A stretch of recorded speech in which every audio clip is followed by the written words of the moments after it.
ராஜ்யத்தினுடைய வார்த்தை ஒவ்வொன்றும் விதையா இருக்கிறதுனா அந்த ராஜா என்ன விரும்புகிறார்ங்கிறது எதில் அனுப்புறார் என்றால் விதையாய வார்த்தைக்குள்ள அனுப்புறார். ஒரு ப்ராஃபஸி உங்களை பார்த்து சொல்லியிருக்கலாம், அல்லது நீங்க ஜெபிக்கும் பொழுது ஏதோ ஒரு தேவையை மனதில் வச்சு யோசிச்சுட்டு இருக்கும்போது கர்த்தர் உங்கள்கிட்ட ஒரு வார்த்தையை பேசியிருக்கலாம்.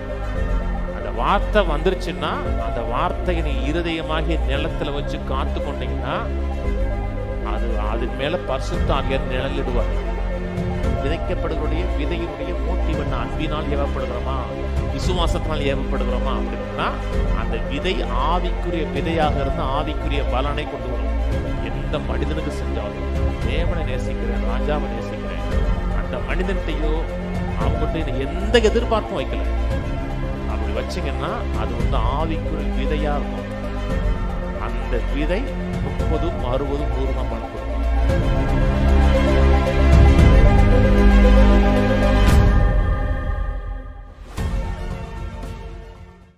ஒரு சில வாரங்களாக ராஜ்யத்தின் மனநிலைன்னு பேசி வருகிறோம். நம்ம அறிந்து கொள்ள வேண்டிய மிகவும் முக்கியமான போதனை இயேசு போதித்த போதனை. இயேசு அதிகமாக ராஜ்யத்தை குறித்து பேசினார். அப்போஸ்தலனாகிய பவுலும் ராஜ்யத்தை குறித்து எபேசு பட்டணத்திலையும் சரி, அதே ரோமாபுரியில் 2 வருஷம் அங்கே தங்கி ராஜ்யத்தை குறித்து விஸ்தாரமாக பேசினார்ன்னு இருக்கு. அதனால தான் இதை அறிந்து கொள்வது முக்கியம். இதை அறிந்து கொண்டோம் என்றால் நீங்கள் வேதத்தை படிக்கிற கோணமே மாறிடும். சரியாக படிச்சிங்கன்னா இந்த வேதம் ராஜ்யத்தை மையமாக வச்சு பேசுகிறது. ராஜ்யத்துக்குள்ள இருக்கிற பிரஜைகளை குறித்தும் அந்த ராஜாவுடைய சித்தத்தை குறித்தும் அந்த ராஜ்யத்தில் நான் எப்படி வாழ்வது என்பதை குறித்தும் பேசுகிறது தான் இந்த புத்தகம் இல்லையா? நம்ம நாட்டில் வாழ்வதற்கான ஒரு சட்டம் இருக்குது, அரசியலமைப்பு சட்டம் இருக்குது. இது இந்த நாட்டில் பரலோக ராஜ்யத்தினுடைய அரசியல் அமைப்பு சட்டம் தான் இந்த வேத புத்தகம். இது எப்படி ஆப்ரேட் ஆகுது என்பதை குறித்து பேசுகிறது தான் வேத புத்தகம். லூக்கா சுவிசேஷம் திருப்போம். லூக்கா சுவிசேஷம் 12ஆம் அதிகாரம் 29வது வசனம். ஆகையால் எண்ணத்தை உண்போம் எண்ணத்தை குடிப்போம் என்று நீங்கள் கேளாமலும் சந்தேகப்படாமலும் இருங்கள். இவைகளெல்லாம் உலகத்தார் நாடி தேடுகிறார்கள். இவைகள் உங்களுக்கு வேண்டுவே என்று உங்கள் பிதாவானவர் அறிந்திருக்கிறார். கவலைப்படுகிறதை குறித்து பேசுகிறார். எண்ணத்தை பூசிப்போம் எண்ணத்தை குடிப்போம் என்று நீங்கள் கேளாமலும் சந்தேகப்படாமல் இருக்கு. ஆனால் மத்தேயு சுவிசேஷம் சொல்லும் பொழுது இவைகளை குறித்து கவலைப்படாதருங்கள்ங்கிறாரு. கவலைப்படுகிறோம் என்றால் நாம் விசுவாசத்தில் வாழவில்லைன்னு அர்த்தம். எப்பப்பெல்லாம் ஒரு காரியத்தை குறித்து கவலைப்படுகிறோமோ, எப்பப்பெல்லாம் ஒரு காரியத்தை குறித்து சந்தேகப்படுகிறோமோ, அதன் விளைவாக நமக்கு பயம் வருகிறதோ அப்பொழுது நான் விசுவாசத்தில் இல்லைன்னு அர்த்தம். கையில் சொல்லுவோம், என்னுடைய பரமபிதா என்னை நேசிக்கிறவர், என் வாழ்க்கையின் ஒவ்வொரு பகுதியிலையும் எனக்கு என்ன தேவையோ அதை பார்த்து கொள்ளுகிறவர், என்னை கவனிக்கிறவர், எனக்கு போதுமான உணவு, சுகம், உடை, இருப்பிடம் இருக்கும்படியாக கர்த்தர் பார்த்து கொள்ளுகிறார். கர்த்தர் என்னை பார்த்து கொள்ளுகிறபடியால் நான் கவலைப்படவில்லை, கலங்கவில்லை. ஆமேன், ஆமேன். எப்பப்பெல்லாம் இந்த மனநிலையில் இருக்கிறோமோ, கவலைப்படலை, கலங்கலை, பயப்படலைன்னா கர்த்தர் நம்முடைய தேவைகளை சந்திப்பதற்கு ஏதுவான சூழ்நிலைகளை நம்ம ஏற்படுத்தி கொடுக்குறோம்னு அர்த்தம். வசனத்தை படிக்கிறோம், வசனத்தை படித்து முடிச்சுட்டு, பைபிளை படித்து முடிச்சுட்டு அப்படியே ஒரு 10 நிமிஷம் அப்படியே உட்காந்துருக்குறோம். மெடிடேட் பண்ணலை, படித்த வசனத்தை மெடிடேட் பண்ணல, அதுனா சூப்பரு. வேற எதையும் மெடிடேட் பண்ணுறோம் அப்படின்னா நான் படித்த வசனத்தை நம்பலைன்னு சொல்கிறோம். நான் 1/2 மணி நேரம் பைபிள் படித்தேன், சில வசனங்களை படித்தேன், ஆனால் அதில் மேலே எனக்கு நம்பிக்கை இல்லைன்னு சொல்கிறோம். நீ சொல்கிறீரு ஆனால் நீ செய்வீர் என்று எனக்கு 100% நம்பிக்கை இல்லைன்னு சொல்கிறோம். கர்த்தர் ராஜா சொன்னார் என்றால் ராஜாவுடைய வார்த்தை எங்கேயோ அங்கே அதிகாரம் இருக்கிறது. ராஜாவுடைய வார்த்தையை கேட்டதுக்கு அப்புறமும் நாம் பயப்படுகிறோம், கலங்குகிறோம், கண்ணீர் விடுகிறோம் என்றால் நாம் ராஜா மேலே நம்பிக்கை வைக்கவில்லை என்று அர்த்தம். கர்த்தர் என்னை பார்த்துக்கொள்வேன்னு சொல்லியிருக்கிறாரு, என்னை பராமரிப்பேன்னு சொல்லியிருக்கிறாரு, உன்னை ஒரு குறைவில்லாமல் நடத்துவேன்னு சொல்லியிருக்கிறார் என்றால் என்னுடைய வேலை என்னன்னா நான் அதை விசுவாசிக்கிறேன். நான் விசுவாசிக்கிறேன்னா முதல் காரியம் என்ன செய்யணும்? கவலைப்படுறதை விடணும். முதல் காரியம் நான் கவலைப்பட மாட்டேன், இதை குறித்து நான் சிந்திக்க மாட்டேன், இதை குறித்து நான் யோசிக்க மாட்டேன். வேதம் சொல்கிறது விசுவாசித்தவர்கள் அந்த இளைப்பாறுதலில் பிரவேசிக்கிறார்கள் இருக்கு. யார் விசுவாசிக்கிறாங்களோ கர்த்தரின் தேவைகளை சந்திப்பார், குறைவில்லாமல் நடத்துவார், என் வாழ்க்கை குறித்து அவர் வைத்துக்க திட்டங்கள் நோக்கங்கள் அனைத்தையும் நிறைவேற்றுவான். எவன் விசுவாசிக்கிறானோ அவன் அந்த ரெஸ்ட்டுக்குள்ளே இருக்கான். ரெஸ்ட்டுன்னா மனது ரெஸ்ட்டு. சரீரம் எப்பொழுதுமே ஊக்கமாக வேலை செய்யணுங்க. மனது எப்பொழுதுமே இளைப்பாறுதல் இருக்கணும், ஈஸியாக இருக்கணும். மனது இளைப்பாறாமல் போகும் பொழுது தான் கர்த்தர் வேலை செய்ய முடியாமல் பிசாசு வேலை செய்கிறான். வியாதிகள், பலவீனங்கள், நீங்கள் சில பிஸ்னஸ் எல்லாம் நீங்கள் இருக்கீங்கன்னா ஒவ்வொரு ஃப்ராக்ஷன் ஆஃப் செகண்டு முக்கியம். இந்த சில எல்லாம் ஷேர் மார்க்கெட்டில் பண்ணுறாங்க தெரியுமா, அதெல்லாம் நீங்கள் ஒவ்வொரு செகண்ட்ஸ் முக்கியம். அப்படி உங்களுக்கு கரெக்டாக இருந்தால் தான் அந்த இடத்துல நீங்கள் வந்து வின் பண்ணி போக முடியும். அதுக்கு வந்து ஷார்ப் மைண்ட் இருக்கணும். மைண்டில் வந்து தெளிவு இருக்குது, இளைப்பாறுதல் இருக்குன்னா சக்ஸஸாக வாழ முடியும். அதனால் ஆனால் சொன்னார், இவைகள்லாம் உலகத்தார் நாடி தேடுகிறார்கள். உலக மனுஷன் எதை நாடி தேடுகிறானோ அவைகளை நான் பார்த்துக்கிறேன், நான் உனக்கு கொடுக்குறேன். அதனால் இயேசு சொன்னார், மனம் திரும்பி நீ சிறு பிள்ளைகளை போக ஆகவில்லை என்றால் தேவனோட ராஜ்யத்தில் பிரவேசிக்க மாட்டேங்க. 5 வயசுக்கு உட்பட்ட பிள்ளை ஏதாச்சும் ஒரு பிள்ளை கவலைப்பட்டு பார்த்துருக்கீங்க? அப்புறம் கவலைப்படுவான், படிக்காமல் கவலைப்படுவான். படிக்காமல் ஃபெயில் ஆனதுக்கப்புறம் நான் கவலையாக இருக்குமா. 5 வயசு வரை 1ஆம் கிளாஸ் போகிற வரை எந்த கவலையும் இருக்காது. நாளைக்கு சோறு கிடைக்குமா, நாளைக்கு ட்ரெஸ்ஸு கிடைக்குமா, எதை பற்றி இருக்காது. அவனுக்கா அந்த வயசில் என்ன செய்யணுமோ அந்த லைஃப்பை என்ஜாய் பண்ணுவான். அவனுக்கு வேண்டிய அனைத்தையும் அப்பா அம்மா பார்த்துக்குவாங்க. பொல்லாதவர்களை நீங்களே உங்கள் பிள்ளைகளுக்கு நல்ல காரியங்களை செய்ய அறிந்திருக்கும் பொழுது பரமபிதா கொடுப்பது அதிக நிச்சயம் அல்லவான் இருக்கு. உலக மனுஷன் எதை நாடி தேடி வாஞ்சித்து ஓடுகிறானோ அதை நான் கொடுக்குறேன். ஆனால் என்னுடைய நோக்கம் என்ன கீழே, இவைகள்லாம் உலகத்தார் நாடி தேடுகிறார்கள், இவைகள் உங்களுக்கு வேண்டியவைகள் என்று உங்கள் பிதாவானவர் அறிந்திருக்கிறார். தேவனுடைய ராஜ்யத்தையே தேடுங்கள், அப்பொழுது இவைகள்லாம் உங்களுக்கு கூட கொடுக்க. ராஜ்யத்தையே தேடுங்க, ராஜாவே தேடுங்க, ராஜாவுடைய வார்த்தையை தேடுங்க, அதையே சிந்திங்க, அதை யோசிங்க, அப்பொழுது இவைகள் கூட கொடுக்கப்படும். உங்கள் எண்ணங்கள் சிந்தை முழு ராஜ்யத்தை குறித்திருக்கு. ராஜாவுடைய சித்தம் நிறைவேறணும் இருக்கு. அப்படின்னா உங்கள் தேவைகளை டேக்கர் பண்ண மாட்டாரா? பண்ணலைன்னா ஒரு அநீதி உள்ளவர் அர்த்தங்க. அநீதியுள்ள தேவனை கும்பிடலை. ராஜ்யத்துடைய நிறைவு, ராஜாவுடைய சித்தம் நிறைவேற நினைச்சிங்கன்னா உங்கள் வாழ்க்கையின் ஒவ்வொரு காரியத்தையும் சின்ன சின்ன பகுதியில் கூட கவனிக்க வேண்டியது, அது நிறைவேற்றுவது அவருடைய பொறுப்பு, அவர் செய்கிறார். ஆனால் நான் என்னுடைய என் வாழ்க்கை நான் தான் பார்த்துக்கணும்னு நினச்சிங்கன்னா உங்கள் வாழ்க்கையின் ஆண்டவர் நீங்கள், அவர் கிடையாது. நீங்கள் தான் உங்கள் வாழ்க்கையை பார்த்துக்கணும், நீங்கள் தான் உங்கள் வாழ்க்கையை நடத்தணும்னா உங்கள் வாழ்க்கையின் ஆண்டவர் அவர் கிடையாது. நீங்கள் தான் உங்களுக்கு ரட்சகர், நீங்கள் தான் உங்களுக்கு சுகமாக்குறவர், நீங்கள் தான் உங்களுடைய ப்ரொவைடர், ப்ரொடெக்டர், ஹீலர், எல்லாமே நீங்கள் தான். உங்களே நீங்கள் சுகமாக்க முடியும். சின்ன சின்ன வியாதி சுகமாகிடலாம். நைட்டே கீறிடுச்சு அப்படின்னா அது கர்த்தர் உள்ள ஹீலிங் ஏஜென்ட் மாதிரி சில காரியங்களை வச்சிருக்கிறாரு. அதை நீங்கள் சுகமாக்கலை, அந்த ஏஜென்ட் அவர் வச்சிருக்கிறார், அதனால அதே சுகமாகிருது. சில காரியங்கள் வரும் பொழுது உங்களால் செய்ய முடியாது. நீங்கள் வாங்குற ஒரு சின்ன செக்குன்னா அந்த செக்குக்குள்ளே இருக்க பணம், அதை வச்சு உங்கள் வாழ்நாள் முழுக்க குடும்ப தேவையை சந்திச்சிட முடியாது. இன்னைக்கு இருக்குது, நல்ல பணம் வாங்குறேன், 1.5 லட்சம் வாங்குறேன், அதெல்லாம் ஒன்றுமே கிடையாது. இன்னைக்கு திடீர்னு ஒரு பெரிய தேவை வந்துச்சுன்னா கர்த்தர் தான் அந்த தேவைகளை செய்யணும்.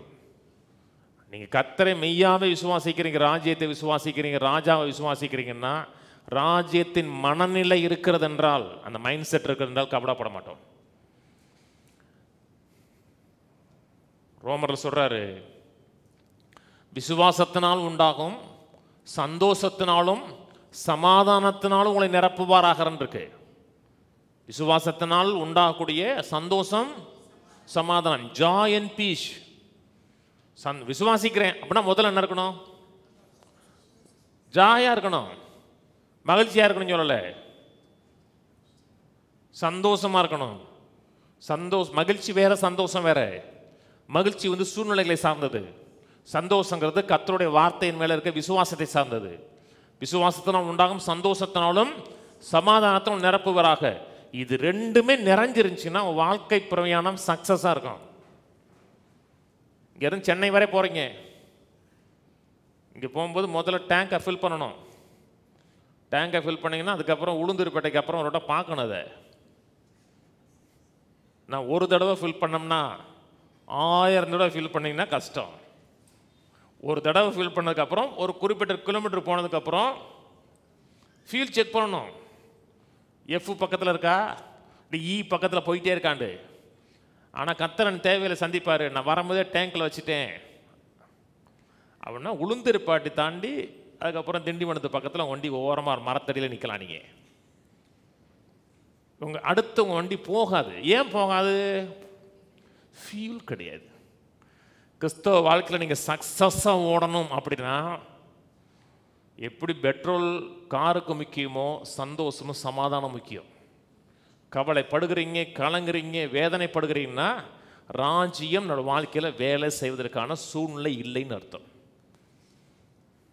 நீங்கள் என்னதான் முக்கி ஜெபம் பண்ணாலும் சரி தான், கண்ணீர் விட்டு ஜெபம் பண்ணாலும் சரி தான், கண்ணீர் அப்படியே கர்த்தர் துருத்தியில் பிடிச்சி 2 குடத்தில் நிரப்பி வச்சா கூட தண்ணி உப்பு தண்ணியாக இருக்கும், அவ்வளோதான். வேற ஒன்றும் இருக்காது. என்ன, இது உப்பாக தான் இருக்கும். விசுவாசம் ஒன்று தான் தேவனை பிரியப்படுத்துகிறது. விசுவாசத்தில் தான் கர்த்தர் ஆப்ரேட் பண்ணுறார். அதனால் அந்த ராஜ்யம் எப்படி செயல்படுகிறது, எப்படி இயங்குகிறது, இருக்கிற நிலையிலிருந்து எந்த நிலைக்கு எப்படி போவது என்பதை பார்த்து வரோம். சும்மா நம்ம தியரி பேசலை, ப்ராக்டிக்கலாக ராஜ்யம் எப்படி இயங்குறதுன்னு பார்த்து வருகிறோம். அதுக்கு முதல்ல ராஜ்யம் வருவதாக என்று ஜெபிக்கணும், சித்தம் செய்யப்படுவதா என்று ஜெபிக்கணும், எதிர்பார்க்கணும். அதில் சில பிரின்சிபல்ஸ் பார்த்து வரோம். போன வாரத்திலேருந்து ராஜ்யம் செயல்படுகிற விதம் பிரின்சிபல்ஸ் பார்க்குறோம். கவனிச்சுட்டு வாங்க, ரொம்ப முக்கியங்க, ரொம்ப முக்கியம். முதல் காரியம் சொன்னோம், இந்த ராஜ்யம் மனித பலத்தில் செயல்படுவது கிடையாது, தேவ பலத்தில் செயல்படுகிறது. உங்கள் மாம்ச பலத்திலேயோ மாம்ச அறிவிலையோ ராஜ்யம் செயல்படாது. உங்களுடைய வில் பவரை கொண்டு ராஜ்யம் செயல்படாது. இது இந்த ராஜ்யம் வந்து சூப்பர் நேச்சுரல் ராஜ்யம், இயற்கைக்கு அப்பாற்பட்ட ராஜ்யம். இந்த ராஜ்யம் வாழ்க்கையில் செயல்பட வேண்டும் என்றால் இயற்கைக்கு அப்பாற்பட்டதை சார்ந்து கொள்ளணும். இயற்கையானதை சார்ந்து கொள்ளக்கூடாது, உடைய அறிவை சார்ந்து கொள்ளக்கூடாது, உடைய வில் பவரை சார்ந்து கொள்ளக்கூடாது. உங்களுக்குள்ள இருக்கிற ஜீவனை சார்ந்து கொள்ளணும், உங்களுக்குள்ள இருக்கிற ராஜாவை சார்ந்து கொள்ளணும். ராஜாவோட இருக்க தொடர்பு, ஐக்கியம் ரொம்ப முக்கியம். ஏன் ஜெபம் பண்றோம்?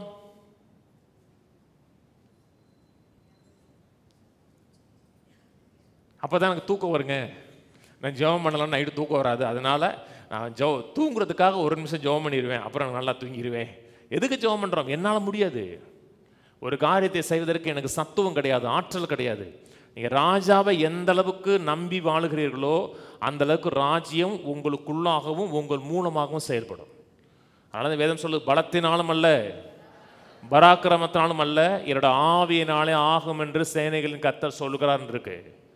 முழுக்க தேவனை நம்பி இருக்கணும், தேவனுடைய சத்துவத்தை நம்பி இருக்கணும். பாவத்தை வில் பவரில் மேற்கொள்ள முடியாது.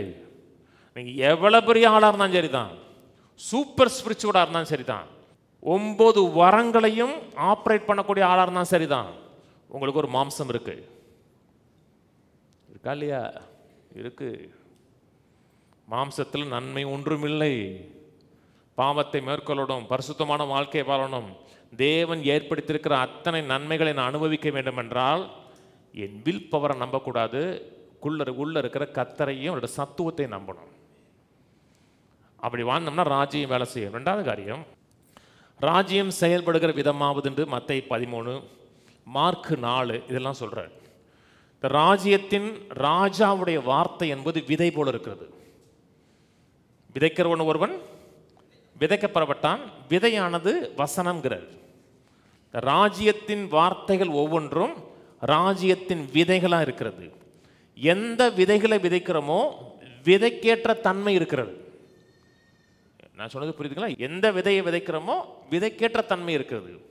ரொம்ப நாளைக்கு முன்னாடி, ஒரு 9 வருஷத்துக்கு முன்னாடி என் வீட்டுக்கு பின்னாடி ஒரு கத்திரிக்காய் செடி நட்டேன். அது வந்து ராட்சச கத்திரிக்காய் மாதிரி இருக்கும். அது ஒரு கத்திரிக்காய் தான், முள் இருக்கும். அது ஒரு வகையான கத்திரிக்காய். ஒவ்வொரு கத்திரிக்காய் இவ்வளோ பெருசாக இருக்கும்.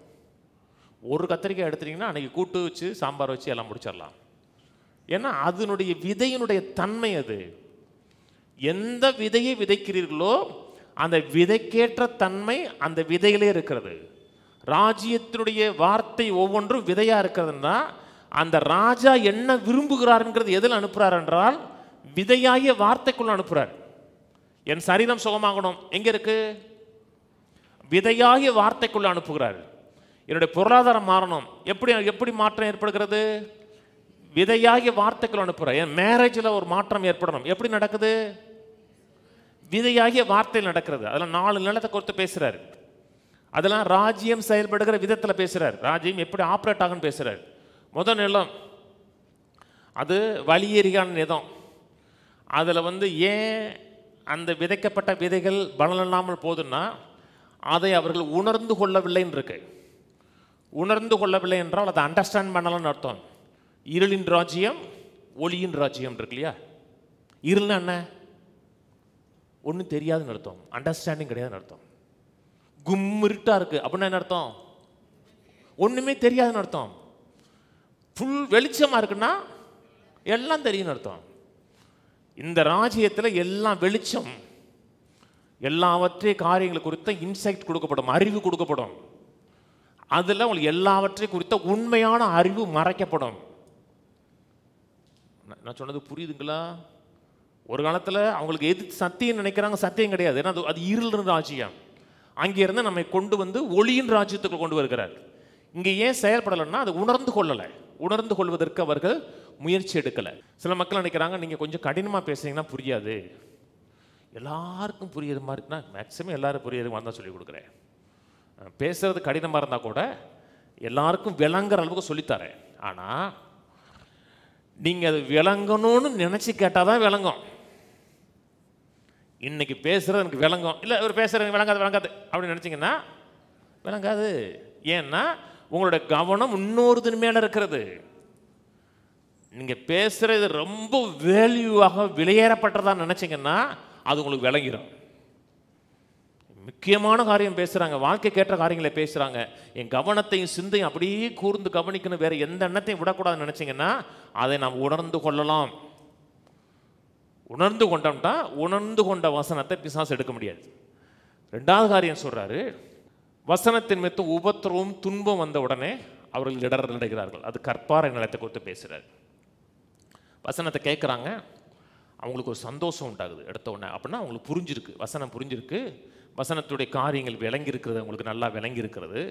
எப்பப்பெல்லாம் தேவனுடைய ராஜ்யத்தின் சத்தியத்தை சரியாக கேட்டீங்கன்னா சந்தோஷம் இருக்கும். உங்களுக்கு டிப்ரெஷன் ஆகாது, பயமே ஏற்படாது. ராஜ்யத்தின் வார்த்தையை அந்த ஜீவன் உள்ளே போச்சுன்னா ஒரு சந்தோஷம், ஒரு எக்ஸைட்மெண்ட் இருக்கும்.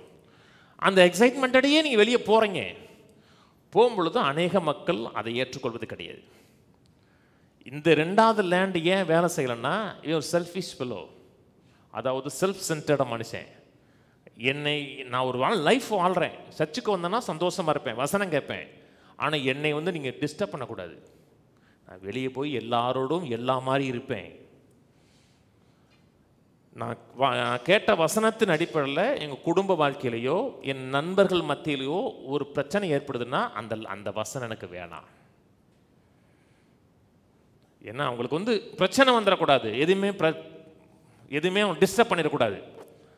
அப்படி வாழ்ந்தீங்கன்னா ராஜ்யத்தில் நிறைவேற்பட முடியாது. வசனத்தின் நிமித்தம் என்ன உபத்திரவும் துன்பம் வந்தாலும் வசனத்தில் நின்னீங்கன்னா யார் உங்களை எதிர்த்தார்களோ விரோதித்தார்களோ அவர்களே ஒரு நாளுக்கு முன்னாடி நினைப்பாங்க, நீ அன்னைக்கு செஞ்சது சரியா, அன்னைக்கு நாங்கள் தான் அறிவு இல்லாமல் நடந்துக்கிட்டோன்னு உங்கள்கிட்ட வருவாங்க. நான் சொல்கிறது விளங்குதுங்களா? அதுதான் இன்றைக்கி மக்கள் இந்த கமிட்மெண்ட்டுக்குள்ளே போக மாட்டாங்க. எங்கேயே போகணும், அங்கே போய் மாங்குன்னு குதிக்கணும், அப்புறம் பட்டுன்னு விழணும், அப்புறம் போர்வை வச்சு போத்தணும், அதுக்கப்புறம் வந்துடணும். என்ன கற்றுக்கிட்டீங்க? எவ்வளவு அறிவு உங்களுக்கு கிடைச்சது? இவ்வளோ அறிவு கிடைச்சது, இந்த அறிவின் நடப்பில் என் வாழ்க்கை இப்படி மாற்றிக்கலான் இருக்கேன் அப்படி நினச்சிங்கன்னா உங்களுக்கு ராஜ்யம் வேலை செய்யுதுன்னு அர்த்தம். போனீங்க, குதிச்சிங்க, உருண்டைங்க, வந்தீங்க, நீங்களும் ஒரு டான்ஸாக போட்டீங்க, தப்பு கிடையாது. ஆட தெரியுது, ஆடுறீங்க. அதுக்கப்புறம் வாழ்க்கை ஆடிடுதே. தீமை நிறைந்த உலகத்தில் சக்ஸஸாக மாறணும்னா வசனத்தை கேட்டு உண்மையும் நன்மையுமா காத்துக்கொள்ளணும். அது கற்பாறை. மூணாவது காரியம், முள்ளுள்ள இடங்கிறாரு. நல்லா கவனிங்க, வசனம் வல்லமையானது. என்ன? கர்த்தருடைய வார்த்தை அவருடைய வாழ்க்கையை மாற்ற வல்லது, சூழ்நிலைகளை மாற்ற வல்லது, குடும்பத்தை மாற்ற வல்லது, சரீரத்தில் இருக்க வியாதிகளை மாற்றி சுகத்தை ஏற்படுத்தக்கூடியது. என்ன? ராஜ்யத்தோட வார்த்தை. ஆனால் உலக கவலை, ஐஸ்வர்யத்தின் மயக்கம், மற்றவர்களை குறித்த இச்சை, இது வந்து வேற யாரும் கிடையாது. நம்ம ஊரில் சொல்கிறாங்களே, சொந்த காசுலேயே சூனியம் வச்சுட்டாங்க தெரியும்ல. அவ்வளோதான் எனக்கு தெரியும். அதுக்கு எங்கே ஆர்ஜின்லாம் தெரியாது, அந்த டயலாக் தெரியும். இது வந்து வேற யாரும் அவனுக்கு சூனியம் வைக்கலை, அவனுக்கு அவனே சூனியம் வைக்கிறது. உலக கவலை, உலகத்தில் என்ன நடக்கிறது அதை குறித்த காரியங்களை அதிகமாக சிந்திக்கிறது.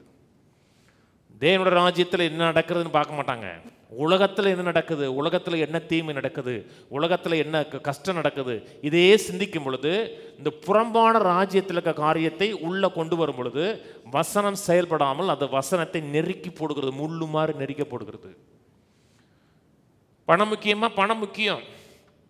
முக்கியமா? முக்கியம் இல்லையா? முக்கியம். ஆனால் பணம் முக்கியம்னு செய்கிறவங்க தான் நாயா பேய அலைகிறாங்க. நான் பார்த்ததில்ல. என்னுடைய பணம் முக்கியம் கிடையாது. ஆனால் விடிஞ்சா அடைஞ்சா மனது முழுக்க என்ன? பணம் தான். ஐஸ்வர்யத்தின் மயக்கம். அது மயக்கம்னா என்ன? சரக்கு அடிச்சு ஒரு மாதிரி மயங்கி போறான் பார்த்தீங்களா? அப்படின்னு அர்த்தம் அதனுடைய ஆதிக்கம் மனதில் இருக்கு. இவனுடைய செயல்பாடுகள், பேச்சு, சிந்தனை முழுவதும் எங்க இருக்கும்னா பணம் பணம் பணம் பணம் பணம். பணம்னா யாரும் மதிக்க மாட்டான். பணம் இல்லைன்னா சொந்தத்தில் மதிக்க மாட்டான். பணம் தான். சரி, பணம் வந்துருச்சு, இப்போ மதிக்கிறாங்களா? இப்போ உடனே மதிக்க மாட்டாங்க. முன்னாடி கை கொடுப்பாங்க, போடா அப்படின்னு சொல்லிட்டு போயிடுவாங்க பின்னாடி போய். எது மதிக்கும் தெரியுமா? பணம் மட்டும் இல்லை, உங்கள் கேரக்டர், வாழ்க்கை, அதாங்க மதிக்கும். பணம் முக்கியமா? முக்கியம். நீங்கள் ராஜ்யத்தை தேடுங்க, ராஜ்யத்தின் வசனத்தை சிந்திங்க, பணம் வரும் வரும் வரும் வரும். சர்ச் ப்ராஜெக்ட் ஸ்டார்ட் பண்ண போகிறோம். நகராட்சியில் கொடுத்துட்டோம். இப்போ மேக்ஸிமம் ஒரு வாரம் 10 நாளில் மேக்ஸிமம் சொல்கிறது வாங்கிடுவோம். கன்ஸ்ட்ரக்ஷனை உடனே ஸ்டார்ட் பண்ணுறோம். பணம் வரும் வரும் வரும். ஒரு துளி கவலை கிடையாதுங்க, ஒரு துளி கவலை கிடையாது, ஒரு துளி. நான் என்னுடைய வேலை என்ன? ராஜ்யத்தை தேடணும், ராஜாவுடைய வசனத்தை தேடணும், சிந்திக்கணும்னா தேவைகளை சந்திக்க வேண்டியது அவருடைய பொறுப்பு. கவலைப்படுறீங்க, கண்ணீர் விடுறீங்கன்னா ராஜ்யம் வேலை செய்யவே செய்யாதங்க. அப்படி நெருக்கிறோம். ஐஸ்வர்யத்தின் மயக்கம், அப்புறம் மற்றவர்களை குறித்த இச்சை. இன்னைக்கு எல்லாருமே இச்சையை கையில் வச்சு தான் போகிறோம். செல்ஃபோன் இருக்கு, 3 மணி நேரம், 4 மணி நேரம், 5 மணி நேரம், 8 மணி நேரம் செல்லில் உட்காந்துருக்காங்க தெரியுங்க. நான் சொல்ல 8 மணி நேரத்துக்கு கம்மி, நான் சொல்கிறது ரொம்ப கம்மி. 8 ஹவர்ஸ்க்கு மேலே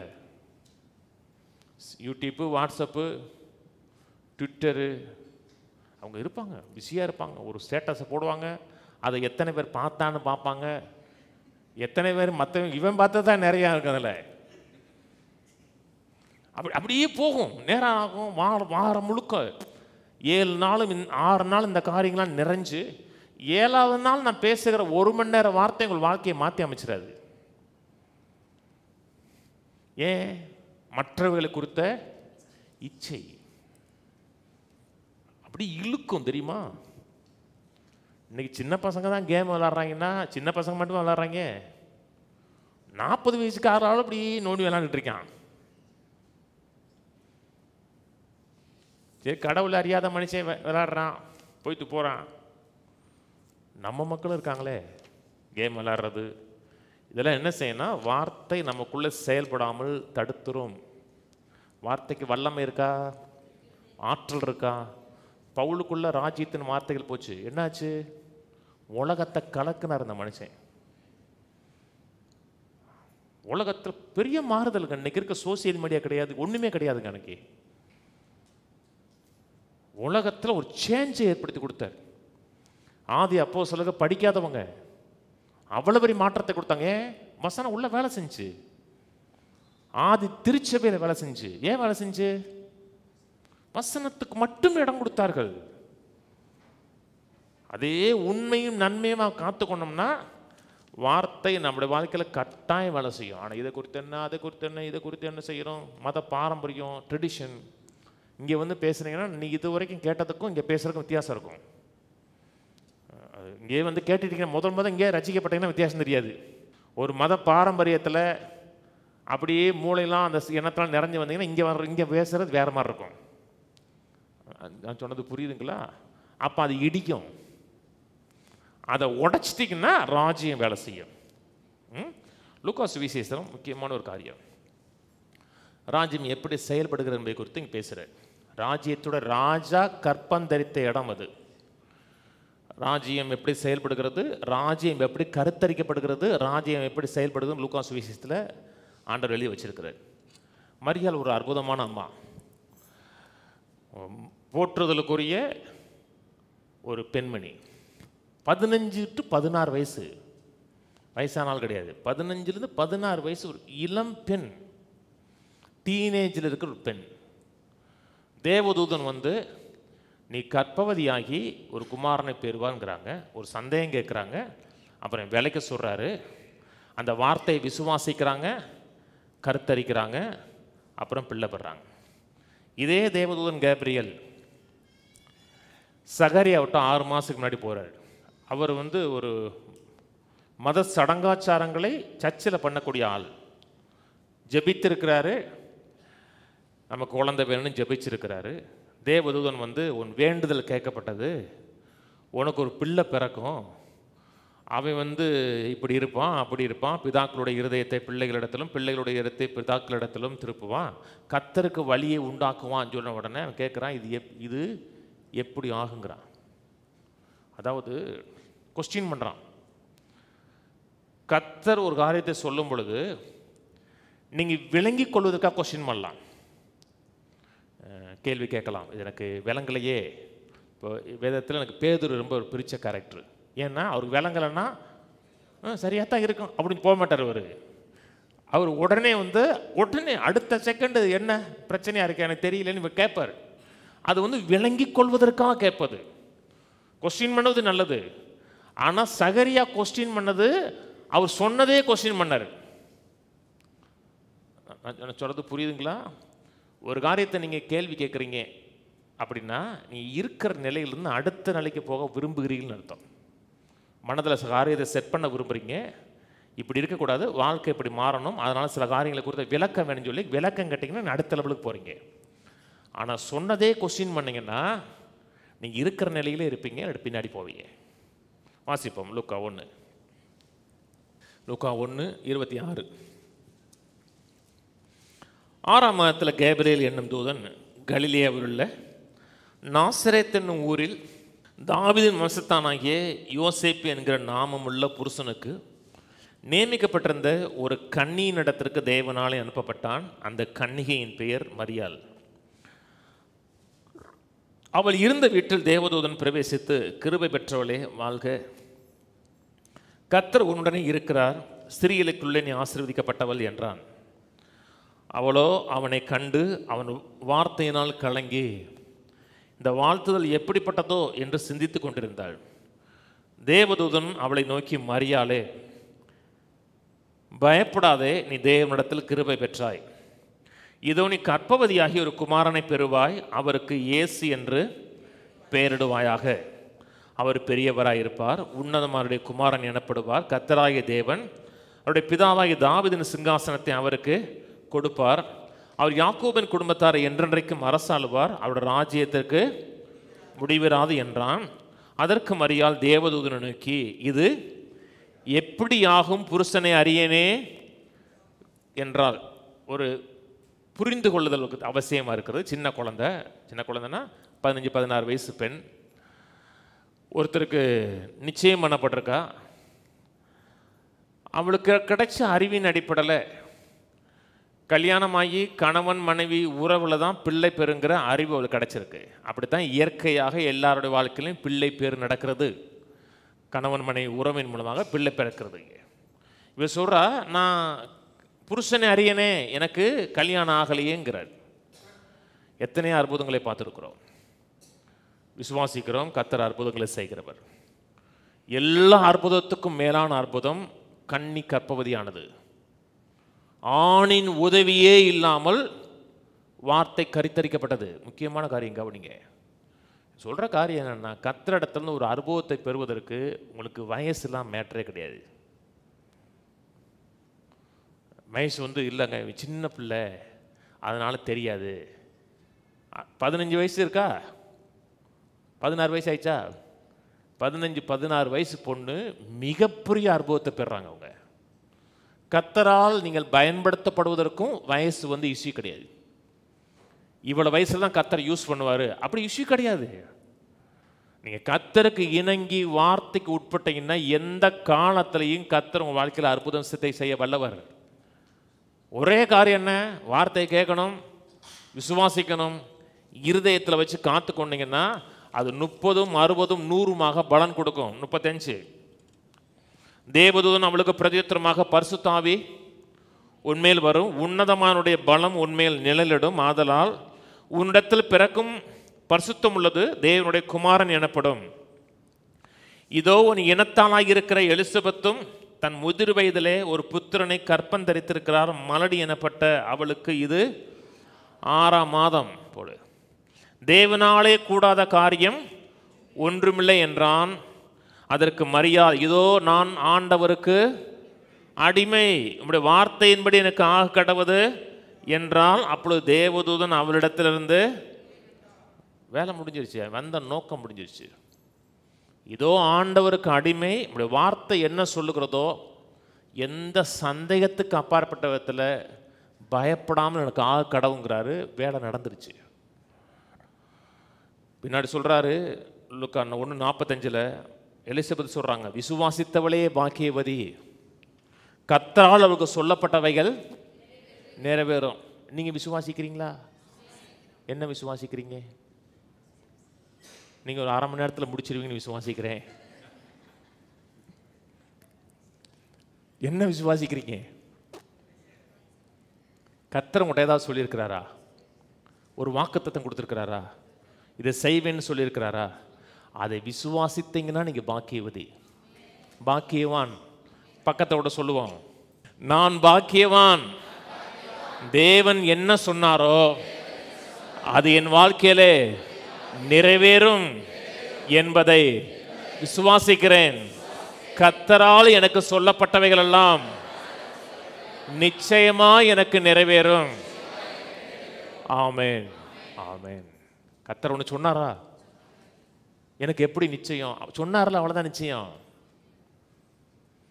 அதனால தமிழில் தேவனால கூடாத காரியம் ஒன்றில் இருக்கு.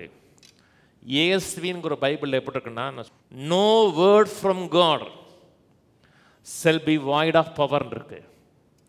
தேவனிடத்திலிருந்து வரக்கூடிய எந்த வார்த்தையும் வல்லமை இல்லாமல் இல்லைன்னு இருக்கு.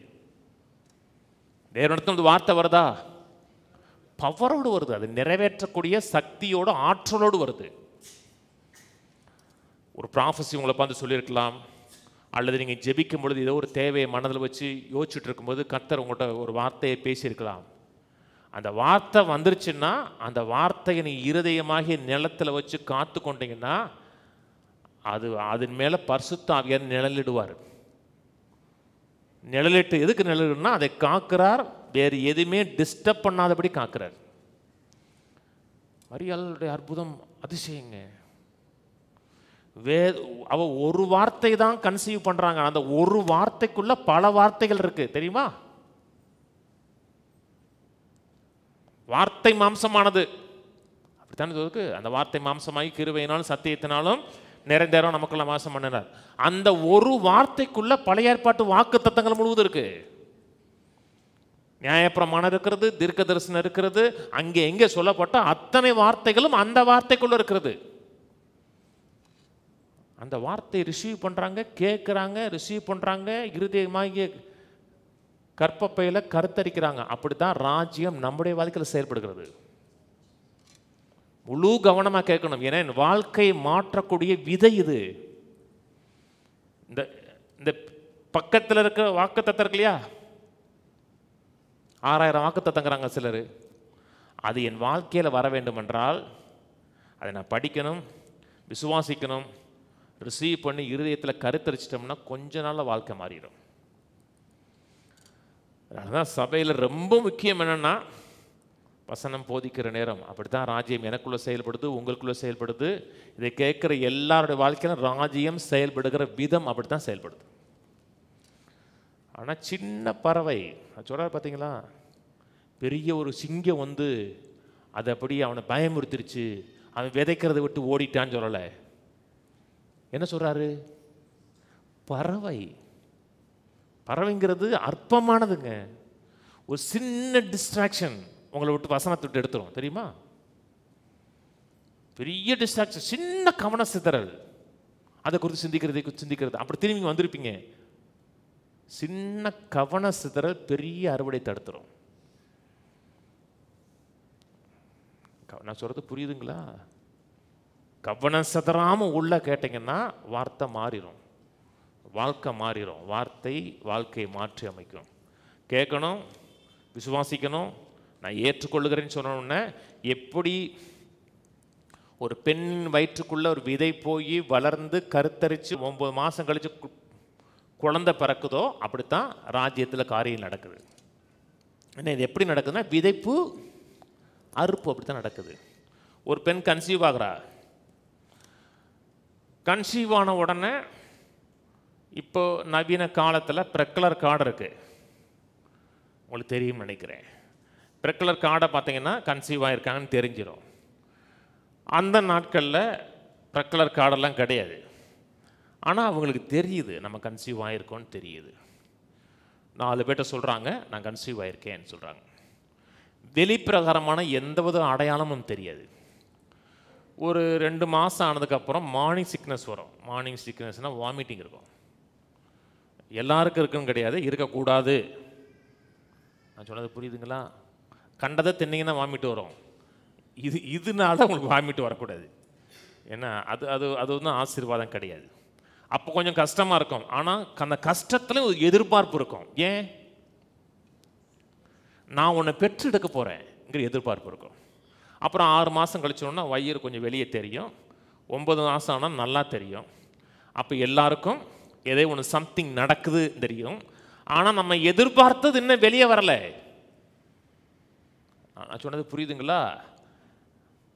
வயிறு பெருசாக வந்ததுனால பிள்ளை இருக்குன்னு சொல்ல முடியாது. சிலருக்கு வயிறு பெருசாக இருக்குது, 10 வருஷமாச்சு ஒன்றே வரல. நம்ம விரும்புகிற காரியம் வெளியே வருகிற வரை வெயிட் பண்ணுறோம். நீங்கள் சரியாக கவனிக்கலை, உள்ளே இருக்கிற அந்த விதையை சரியாக கவனிக்கலைன்னா 3 மாதம் 4 மாதம் அபார்ட் ஆகிடுது. அதில் பலன் இல்லாமல் போயிடுது. அதே போல் தான் கர்த்தருடைய வார்த்தையை கேட்குறீங்க, விசுவாசிக்கிறீங்க, உள்ளத்தில் வச்சு காத்துக்கொள்ளுகிறீங்கன்னா அதை 10 மாதம் வேறு விதம் 40 வாரமும் நீங்கள் பத்திரமா கேரி பண்ணினீங்கன்னா உங்களுக்கு ஒரு ரிசல்ட் வெளியே வரும். எப்படி குழந்தை பிறக்குதோ அதே போல தான் வார்த்தை ரிசல்ட் ஆகுது. மரியாள்கிட்ட வந்து தேவதூன்னு சொல்கிறாங்க, விசுவாசித்த வழியை பாக்கியவதின்னு சொன்ன உடனே அடுத்த நாள் இயேசு பிறந்துட்டாரு. அப்படியா? இல்லை, அவரும் 9 மாதம் உள்ளே இருந்தார், அப்புறம் தான் வெளியே வந்தார். நீங்கள் வர்றீங்க, வசனத்தை கேட்குறீங்க, உங்களுக்கு விளங்குது, அற்புதத்தை எதிர்பார்க்குறீங்க. அடுத்த நாளே வார்த்தையிலிருந்து விளைச்சல் வராது, அற்புதம் நடக்கும். அற்புதங்கிறது வந்து அது வேற, சூப்பர் நேச்சுரல். ஆனால் தேவனுடைய ராஜ்யம் வழக்கமாக செயல்படுகிற விதங்கிறது எப்படின்னா, கேட்குறோம், விசுவாசிக்கிறோம், கருத்தரிக்கிறோம், சில காலம் காத்திருக்கிறோம். அந்த காத்திருக்கிற நேரத்தில் அதுக்கு நீர் பாய்ச்சுகிறோம். ஆவியான நிழலிடுகிறார். ஒரு பீரியட் ஆஃப் டயத்தில் விதைப்பின் காலம், அரிப்பின் காலம், சீட் டைம், ஹார்வெஸ்ட் டைம், அப்படி தான் வருது. அதில் நீங்கள் பொறுமை இல்லை அப்படின்னா அபார்ட் ஆயிரும். நிறைய பேரோட வாழ்க்கையில் ஏன் பலன் இல்லைன்னா பொறுமை கிடையாது உங்களுக்கு. இன்னைக்கு கன்சீவ் ஆவாங்க, நாளைக்கு அபார்ட் ஆயிரும். அடுத்த வாரம் கன்சீவ் ஆவாங்க, அடுத்த திங்கக்கிழமை அபார்ட் ஆயிரும். எங்கே அபார்ட் ஆகும்? உலகத்தில் இருக்க சிந்தைகள் எல்லாத்தையும் கேட்கறது, அதை போட்டு கருத்தரிக்கிறது விடுறது உள்ள. தொடர்ந்து கேளுங்க. விசுவாசம் இல்லைங்க, நான் கேட்ட ஒருவேளை உங்களுக்கு நடந்திருக்கலாம். நீங்கள் கேட்ட வசனம் வந்து வீரியமாக இருந்திருக்கும். நான் கேட்ட விதையில் அவ்வளவுக்கு வீரியம் இல்லை. நான் பேசுகிறது மனித விதை இல்லை, மனிதன் விதைக்கிற விதைகள் இல்லை, ராஜ்யத்தின் விதை, ராஜாவுடைய பவர்ஃபுல் வேர்டை பற்றி பேசுகிறேன். ஒவ்வொரு வார்த்தையிலையும் பவர் இருக்கா? அனுப்பின காரியம் ஆகும்படி வாக்கியம். நம்ம என்ன செய்யணும்? கேட்கணும், விசுவாசிக்கணும். ஒரு 10 மாதம் 6 மாதம் 7 மாதம் கழிச்சு ரிசல்ட் வரும். நான் எத்தனை விதைகளை விதைச்சிருக்கேங்க, இன்னும் அந்த பலனில் பூரணமாக பெறலைங்க நான். ஆனால் எதிர்பார்க்குறேங்க. சிலதுக்கு பலன் அடைஞ்சிருக்கேன், ஏன்னா முன்னாடி விதைச்சிருக்கேன். நீங்கள் விதைக்க ஒரு பீரியட் ஆஃப் டயத்தில் விளைச்சல் வந்துக்கிட்டே இருக்கும். வர்றீங்க, தேவனுடைய நல் வார்த்தைகள் பேசப்படுகிறது. இங்கே பேசப்படுகிற ஒவ்வொரு வார்த்தைகளும் விதை. இருதயத்தில் வச்சு காத்துக்கிட்டீங்கன்னா எதிர்ப்பு வரும். எதிர்ப்பு உங்களுக்கு வரல, உள்ள இருக்கிற விதைக்கு வருது. பிசாசு உங்களை பார்த்து பயப்படுறானா? உங்களை பார்த்து, உங்களுக்குள்ள இருக்கிற வசனத்தை பார்த்து பயப்படுறாங்க. உங்களுக்குள்ள வசனம் பரிபூர்ணமாக இருக்குன்னா அவனுக்கு நீங்கள் அச்சுறுத்தலாக இருப்பீங்க. அவனோட ராஜ்யத்தில் ஒரு தாக்கத்தை ஏற்படுத்துவீங்க, எதிர்மறையான தாக்கத்தை ஏற்படுத்துவீங்க. அதனால தான் உங்களை பகைக்கிறான். வெளிப்படுத்தும் விசேஷம் படிச்சிருக்கீங்களா? ஒன்றும் புரியாது. புரியாதான் நம்ம படிக்கிறோம்லங்க. அதில் ஒரு பெண்ணை குறித்து சொல்லியிருக்கும் தெரியுமா? ஒரு சிரிக்கும் பாம்புக்கும் வலு சர்ப்பத்துக்கு இடையே யுத்தம் நடந்துன்னு இருக்கும். யாரு கண்டா எல்லாமே இருக்க போது, எல்லாமே சொல்லியிருப்பீங்க. இருக்குங்க, கட்டாயம் இருக்கும். ஒரு ஸ்திரிக்கும் வலு சர்ப்பத்துக்கு இடையே யுத்தம் நடந்துட்டு இருக்கு. ஏன் அந்த ஸ்திரியை வலு சர்ப்பம் எதுக்குது? ஸ்திரீ 2 அடையாளம், 2 காரியத்துக்கு அடையாளம். ஒன்று இஸ்ரேல் தேசம். இஸ்ரேல் தேசம் ஒரு பெண்ணுக்கு அடையாளமாக இருக்காங்க. இன்னொன்று சபை ஒரு பெண்ணுக்கு அடையாளமாக இருக்கிறது. இஸ்ரேல் தேசத்தை ஏன் உலகம் முழுவதும் மக்கள் எந்த காரணம் இல்லாமல் ஏன் பயக்கிறாங்க? ஏன்? அவள் தான் இந்த சீடை சுமந்து வந்தாள். நான் சொன்னது புரியுதுங்களா? வார்த்தையாகிய கிறிஸ்துவை இஸ்ரேல் தேசம் தான் சுமந்து வந்துச்சு. உலக ரட்சகரை சுமந்து வந்த ஒரு பெண்.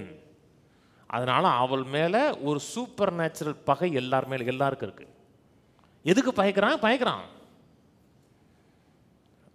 நான் சொன்னது புரியுதுங்களா? இப்போ அவங்க சில காரியம் பாலஸ்தீனத்தில் நடந்துக்கிறாங்க, காசாவில் நடந்துக்கிறாங்க.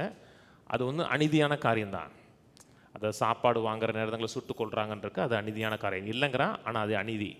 ஆனால் அந்த லேண்டு அவன் லேண்டு தெரியுமா? காசா அவனுடைய சொந்த லேண்டு. அவன் இந்த கிபி 70 உலகம் முழுவதும் சிதறடிக்கப்பட்டதுனால மற்றவங்க வந்து பிடிச்சிக்கிட்டாங்க. அவனுடைய சொந்த லேண்ட் அது. இன்னும் அவனுக்கு கிடைக்க வேண்டிய நிறைய லேண்ட் இருக்கு. வேதத்தில் சொல்லப்பட்டிருக்க லேண்டு வந்து அன்னைக்கு அவன் இல்லை. அதனால தன்னுடைய லேண்டில் ஒருத்தன் விரோதமாக நிற்கும் போது அவன் எதுக்குறான். உங்கள் வீட்டில் ஒருத்தன் பெட்ரூமில் 2 பேர் வாரம் டெய்லியும் தூங்குறாங்க, என்ன பண்ணுவீங்க? குடும்பத்தோடு வந்து தூங்குறான், என்ன பண்ணுவீங்க? சரி, அவரை மூலையில் தூங்கிட்டு நம்ம வராண்டாவில் பற்றி விடுவீங்களா? பாசு உங்கள் வீட்டுக்கு போங்க பாசு, இது நம்ம வீடு அப்படின்னு தட்டி விடுவோம்ல. அதுதான் அவன் செய்கிறான். ஆனால் அவர்கள் மேலே ஒரு வெறுப்பு இருக்குது. ஏன்? வார்த்தை சுமந்த ஒரு தேசம்.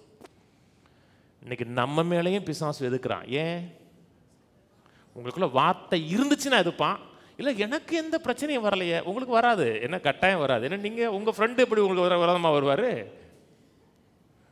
உங்கள் ஃப்ரெண்டு உங்களுக்கு ஒன்றுமே செய்ய மாட்டார். ஆனால் நீங்கள் வார்த்தை சுமந்து அவனோட ராஜ்யத்தில் சேதத்தை ஏற்படுத்தக்கூடிய ஆளாக இருந்தீங்கன்னா உங்களை எதிர்ப்பான். மரியாள் மாதிரி இருங்க. மரியாள் கருத்தரிச்சதெல்லாம் சான்ஸே கிடையாதுங்க. இன்னொன்று இல்லை, அன்னைக்கு இன்னைக்கு மாதிரி வசனம் பேசுகிற சபை கிடையாது தெரியுமா? 400 வருஷமா வார்த்தை பேசப்படாத காலம் அது. இருண்ட காலம் அது. இருண்ட காலத்தில் ஒரு அம்மா வசனத்தை கேட்குறாங்க, எதிர்பார்க்குறாங்க, கருத்தரிக்கிறாங்க, அற்புதம் நடக்குது. மார்க் 4:26. பின்னும் அவர் அவர்களை நோக்கி தேவனுடைய ராஜ்யமானது, தேவனுடைய ராஜ்யமானதுன்னா ராஜ்யம் செயல்படுகிற விதமாவது. பின்னும் அவர்களை நோக்கி தேவனுடைய ராஜ்யமானது ஒரு மனுஷன் நிலத்தில் விதையை விதைத்து இரவில் தூங்கி பகலில் விழித்திருக்க அவனுக்கு தெரியாத விதமாய் விதை முளைத்து பயிராகுவதற்கு ஒப்பாயிருக்கிறது. எப்படி என்றால், நிலமானது முன்பு முளையையும் பின்பு கதிரையும் கதிரில் நிறைந்த தானியத்தையும் பலனாக தானாய் கொடுக்கும். பயிர் விளைந்து அறுப்பு காலம். அது ஒரு காலம்னா விதைப்பின் காலம் முடிஞ்சதுக்கப்புறம் அறுப்பின் காலம்.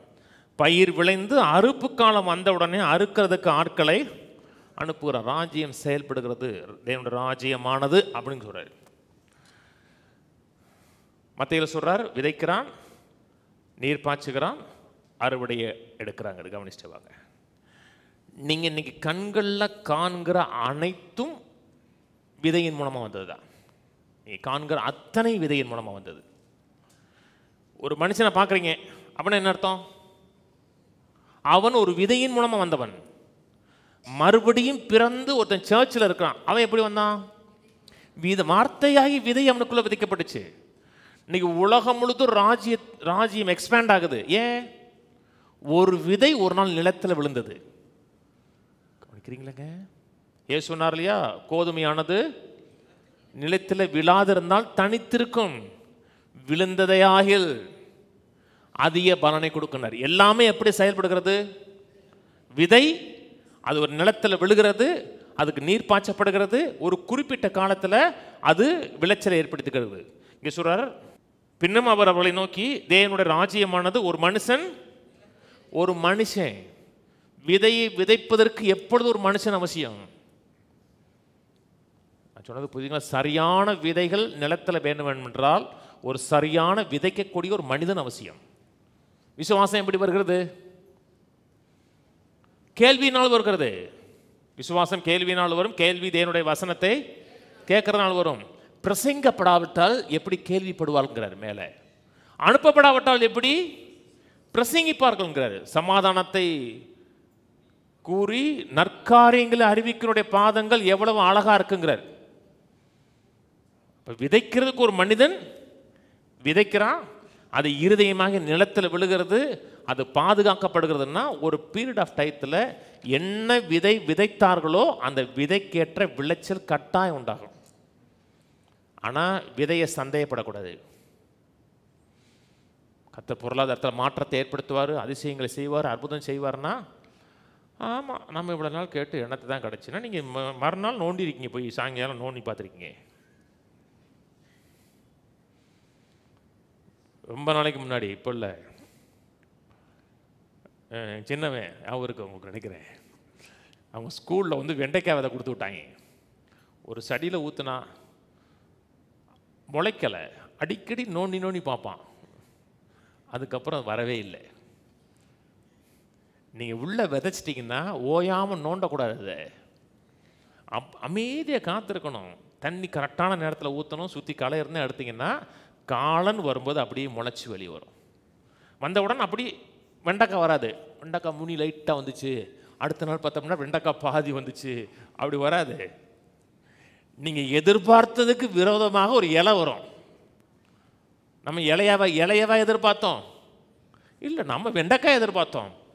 ஆனால் காத்திருக்கிறோம், வரும், பூக்கும், காய்க்குங்கிறோம். அப்படி தான் ராஜ்யம் செயல்படுது.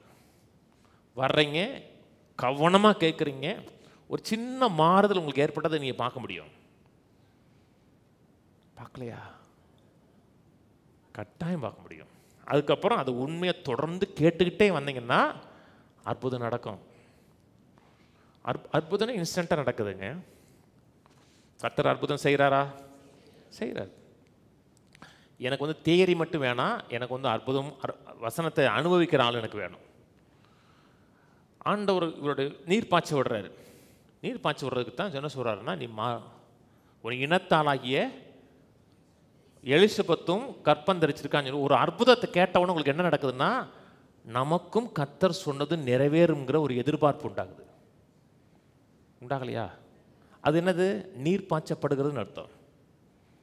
எப்பப்பெல்லாம் அவங்களுக்கு அற்புதம் நடந்துச்சான், இவங்களுக்கு அற்புதம் நடந்துச்சான்னு கேட்கும் பொழுது நமக்கு என்ன உண்டாகுதுன்னா, ஒரு நீர்ப்பாய்ச்சல் உண்டாகிறது. வார்த்தைக்கு மேலே நீர் ஊற்றப்படுகிறது. மேரேஜில் அற்புதம் நடக்கணுமா? சில நேரத்தில் இன்ஸ்டண்ட்டாக நடந்துருது. ஆனால் சில மாறுதல் ஏற்படணும்னா மேரேஜை குறித்த கேட்கணும். கணவன்னா யார்? கணவன் நாம எனக்கு தெரியுமே, எங்கள் வீட்டுக்காரர் தான். அது சொல்லுங்க. நான் சொல்கிறது கணவனுடைய நேச்சர். நிறைய பெண்களுக்கு எனக்கு கவுன்சிலிங் வர்றாங்க இல்லையா, நிறைய பெண்களுடைய பிரச்சனை என்னென்னா, அவன் கணவனுடைய நேச்சர் நிறைய ஆண்களுக்கு தெரியாது, பெண்களுக்கு தெரியாது. கணவன் எப்படிப்பட்டவர், கணவனுடைய, நான் சொல்கிறது உங்கள் கணவனுடைய பர்சனாலிட்டி பற்றி பேசலை, ஒரு மனிதனுடைய ஆணுடைய நேச்சர் தெரியாது உங்களுக்கு, பெண்ணுடைய நேச்சர் தெரியாது. அதை கேட்டுக்கொண்டு அதை அப்படியே பண்படுத்தி வச்சிங்கன்னா கொஞ்ச நாளில் விளைச்சல் வரும். விளைச்சல் கட்டாயம் வரும். எப்படி தெரியும்? எனக்கு வந்திருக்கு, அனுபவிக்கிறேன், இன்னும் அனுபவிக்கிறதுக்கு விதைகளை விதைக்கிறேன். 1 கொரிந்தியர் வாங்க, 1 கொரிந்தியர் 3:5. பவுல் யார்? அப்போல்லோ யார்? கர்த்தர் அவனவனுக்கு அருள் தந்தபடியே நீங்கள் விசுவாசிக்கிறதற்கு ஏதுவான. பவுல் யார்? அப்போல்லோ யார்? அவர்கள் ஊழியக்காரர்கள் தானே சொல்லலை. என்னங்க சொல்றது? நீங்கள் விசுவாசிப்பதற்கு ஏதுவாயிருந்த ஊழியர்கள், விசுவாச வார்த்தைகளை பேசக்கூடிய ஊழியர்கள், உங்களுக்கு விசுவாசத்தை பில்ட் பண்ணக்கூடியவர்கள். ஒரு இடத்துல ஒரு வசனம் கேட்குறேன், ஒரு சத்தியம் கேட்குறேன்னா அது எனக்கு ராஜ்யத்தின் அறிவாக இருக்கணும், எனக்குள்ள அந்த விசுவாசத்தை பில்டப் பண்ணணும்.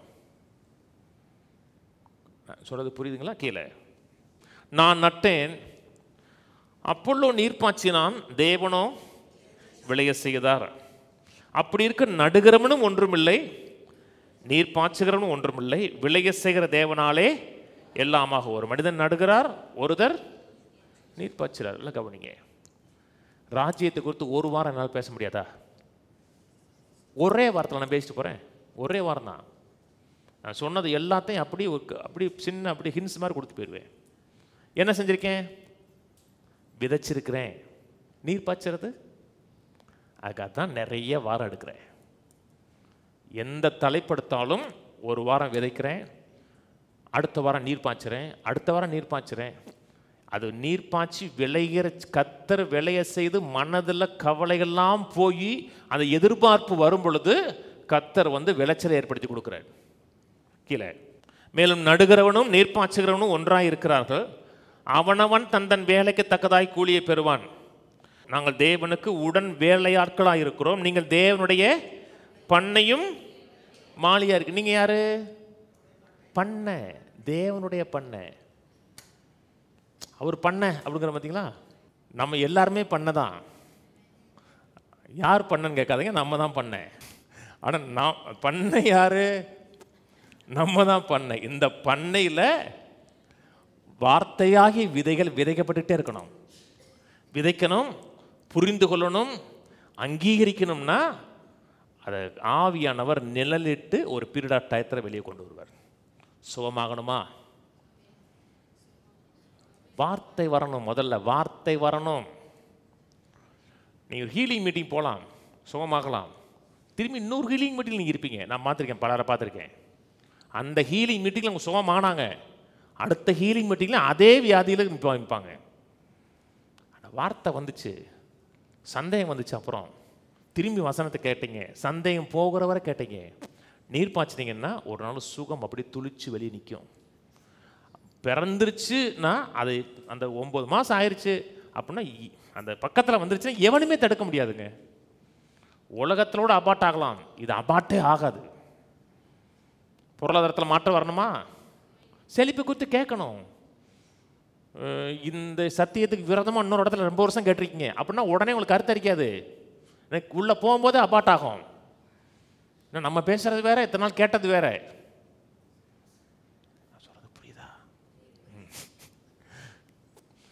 தொடர்ந்து கேட்க கேட்க என்ன உண்டாகுன்னா சந்தேகம் நீங்கும். வார்த்தையாகி விதை அந்த இடத்துல வேர்விடும். நீர் பாய்ச்சணும்னா ஆவியானவர் நிழலிட்டு ஒரு பீரியட் ஆஃப் டயத்தில் வெளியே கொண்டு வருவார். இது வார்த்தையாகிய விதை. வேதம் பணம் ஒரு விதைன்னு சொல்லுது. கவனிச்சுட்டு வாங்க. பணத்தை விதைக்கிறோம். இந்த ராஜ்யம் எப்படிப்பட்டதுன்னா, இந்த ராஜ்யத்தின் வழி, இந்த ராஜ்யத்தினுடைய செயல்பாடுகள், இந்த ராஜ்யம் கொடுக்கிற ராஜ்யம், எடுக்கிற ராஜ்யம் கிடையாது. இந்த ராஜ்யம் கொடுக்கும், எடுக்கிறதில்ல, கொடுக்கும். பிசாசு கொடுக்கிறவன் கிடையாது, எடுக்கிறவன். பிசாசை திருடன்னு சொல்கிறோம் இல்லையா? திருடன் வந்து ஃபோர்ஸ் பண்ணி எடுக்கிறான். இந்த செயின்லாம் அறுக்கிறாங்க இல்லையா, பார்த்துருக்கீங்க? நான் பார்த்துருக்கேன், என் கண்ணுக்கு முன்னாடி பார்த்துருக்கேன். சென்னையில் நான் நிற்கிறதுக்கு ஆப்போசிட்டில் ஒரு சேட்டு பொம்பளை எடுக்க அறுத்துட்டு போனதை நான் பார்த்துருக்கேன். அவன் வந்து ஈவி இறக்கலாம் பார்க்க மாட்டான், ஃபோர்ஸ் பண்ணி எடுப்பான். அதான் பிசாசு. கர்த்தர் ஒரு நாளும் யாரையும் ஃபோர்ஸ் பண்ண மாட்டார். கர்த்தர் எப்பொழுதுமே கொடுக்குறவர், வில்லிங்காக கொடுக்குறவர்.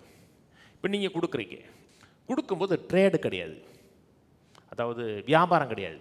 நான் கொடுக்குறேன், எனக்கு என்ன கிடைக்கும்? கர்த்தர்ட்ட கிடைக்கும். நீங்கள் யார்கிட்ட கொடுக்குறீங்களோ அவர்கிட்ட எந்த எக்ஸ்பெக்டேஷன் நீங்கள் வைக்கக்கூடாது. கவனிங்க, இது ரொம்ப முக்கியங்க. இது இது தெரியலைன்னா அது விதையே கிடையாது. நிறைய பேருக்கு ஏன் விதைகளை விளைச்சல் வரலங்கிறக்கா சொல்கிறேன். இப்போ ஒரு ஆளுக்கு நீங்கள் கொடுக்குறீங்க, கொடுத்த உடனே அவர்கிட்ட நீங்கள் எதே ஒன்று எதிர்பார்க்குறீங்கன்னா அது வந்து ஆவிக்குரிய விதை இல்லை, மாம்சீகமான விதை. நீங்கள் மாம்சீகமாக ஒன்றே அவரிடத்துல எக்ஸ்பெக்ட் பண்ணுகிறீங்கன்னு அர்த்தம். நான் சொல்கிறது புரியுதா? இப்போ ஒருத்தர் சர்ச்சுக்கு வராரு, மாதம் 5 லட்சம் காணிக்க கொடுக்குறாரு. கொடுக்கட்டும். ஆனால் அடுத்த வாரம் நான் சங்கீதத்தை நான் ஒரு 10 நிமிஷம் பேசட்டுமானா அப்படிலாம் விட மாட்டேன். அது கேட்ட தகுதியான ஆளாக இருந்தால் உங்களை விடுவேன். சங்கீதத்தில் பிரசங்கமே கொடுப்பேன் உங்களுக்கு. நீங்கள் 5 லட்சம் கொடுத்ததுனால என்னை விலை கொடுத்து வாங்கிட முடியாது. என்னை ஏற்கனவே ஒருத்தர் விலை கொடுத்து வாங்கிட்டாரு. நீங்கள் என்னை ஒருபோதும் ஒரு நாள் விலை கொடுத்து வாங்க முடியாது. 5 லட்சம் இல்லை, 5 கோடியை கொடுக்குறீங்க. சர்ச்சை நான் கட்டி கொடுத்துறேன். கட்டி கொடுத்தோம்னா பாஸ்டர் என் பேரை போடுவீங்களா? அதுக்கு அப்படின்னா நீங்கள் கொடுக்கறதில்ல, ஒரு ஆதாயத்தை எதிர்பார்க்குறீங்கன்னு அர்த்தம். நீங்கள் எப்பப்பெல்லாம் கொடுக்கும் பொழுது அந்த இடத்துல ஒரு ஆதாயத்தை எதிர்பார்த்தீங்கன்னா அது விதை அல்ல. அந்த விதைக்கு எந்த விதமான விளைச்சலும் வராது. இது ட்ரேடிங் கிடையாதுங்க. இலவசமாய் பெற்றோம், இலவசமாய் கொடுக்குறோம். பிள்ளைகளுக்கு சின்ன வயசுலேருந்து எல்லாம் பார்க்குறோம். கக்கா கழுவி விட்டோம், பல்ல விளக்கி விட்டோம். ஒரு பீரியட் ஆஃப் டயத்தில் நான் தான் பல்லு விளக்குனேன், நான் தான் 2 பேருமே கக்கா கழுவி விட்டேன். உனக்கு கக்கா கழுவி இருக்கண்டா, என்னை பாப்பையான்னு சொல்ல மாட்டேன் நான். நீ அது முடிஞ்சு போன காரியம். உனக்கு நான் எவ்வளோ கஷ்டப்பட்டேன் தெரியுமா, எவ்வளோ பாடுபட்டேன் தெரியுமா, கடைசி நாளில் என்னை பாப்பையாடனா? நீங்கள் விதைத்த விதைக்கு ஒரு மாம்சீகமான எதிர்பார்ப்பு வைக்கிறீங்க. வைக்கவே கூடாதுங்க. அவன் பார்க்குறான், பார்க்காம போகிறான், கர்த்தர் பார்ப்பாரு. நாம் செய்கிற எந்த ஒரு காரியத்தையும் யாருக்கு செஞ்சோமோ அவங்ககிட்ட இருந்து எந்த விதமான எக்ஸ்பெக்டேஷன் வைக்கக்கூடாது. வச்சிட்டிங்கன்னா நீங்கள் மாம்சத்தில் விதைக்கிறீங்கன்னு அர்த்தம். சுயநலத்தில் விதைக்கிறீங்க. இதனால எனக்கு என்ன ஆதாயம் பார்க்குறீங்க? நான் சொல்கிறது விளங்குதா? நான் அந்த சர்ச்சுக்கு எவ்வளோ செஞ்சேன் தெரியுமா, அந்த பாஸ்ட்டுக்கு எவ்வளோ செஞ்சேன் தெரியுமா? நீங்கள் எனக்கு என்ன செஞ்சீங்க? கர்த்தருக்கு தானங்க செஞ்சீங்க. நான் உங்கள்கிட்ட பிச்சைக்காரனா?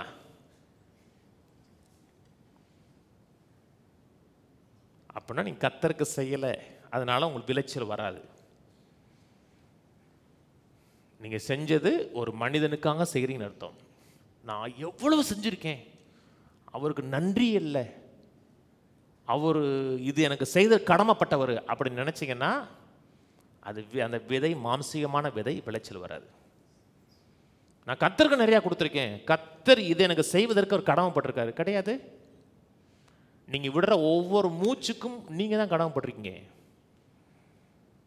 ஹார்ட் பீட் அடிக்குதா, நீங்கள் அவருக்கு நன்றி சொல்ல கடமைப்பட்டிருக்கீங்க. அவர் உங்களுக்கு கடமைப்படவே இல்லை. அவர் தாங்க ஓனரு. 2 விதத்தில் உங்களை ஓன் பண்ணியிருக்கிறாரு. ஒன்று சிருஷ்டித்தார், அதன் அடிப்படையில் நீங்கள் சொந்தம்.